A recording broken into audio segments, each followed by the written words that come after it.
Good morning mga Cubs. Ayun na nga, maaga akong ginising, darling. Sana all. Dahil maaga kami nagigising araw-araw mga Cubs. Araw-araw ganito kami ni darling. Maaga talaga kami nagigising. Pero Diyos ko, may tututunduya pa Cubs yun. Huling late na ako may tutud na bengi. Nya, late ko naman, may gising na Cubs. Araw-araw ganyan laging trabaho ko. Gising maaga. Kailangan yan dahil meron tayong pamilyang binubuhay, di ba Cubs? Wow! Hinuna niya pala say darling ko. Huling Aldo, makanya mo naman igagawa na. Shout out po ka rin asawa daring kalupa kong kolektor.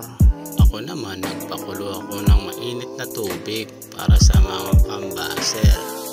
Shout out po sa lahat ng mga magigiting na kambaser.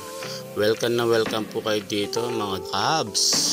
At eto na nga, dumating na sila mga Cubs. 5:30 ng umaga.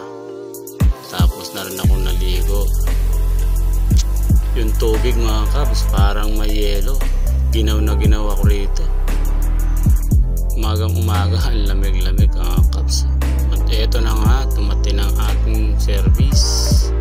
Ang ating munting sasakyan. Wow! Habang manayala, may nalinaw man din itong budigero may Cubs. Yung itong budigero masipag. Ang pore masipag ang kambasar ko Cubs.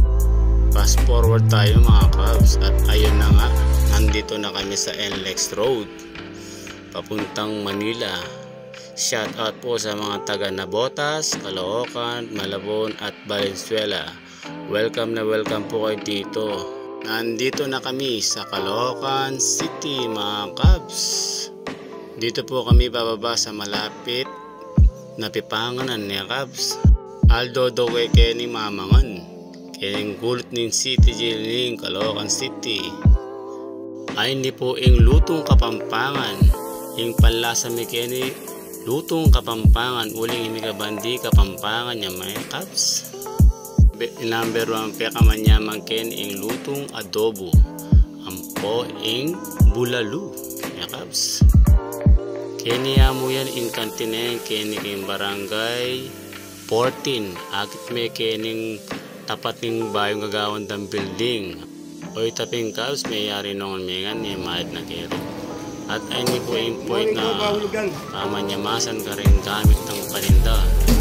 Pagkatapos nga na yung kumain, magre-ready na sila ng silang kanya-kanyang mga paninda para sa pag-ikot nila sa barangay Malabon at Nabotas. Nani? At ayun na nga mga Cubs, dito na po nagtatapos ang aming video.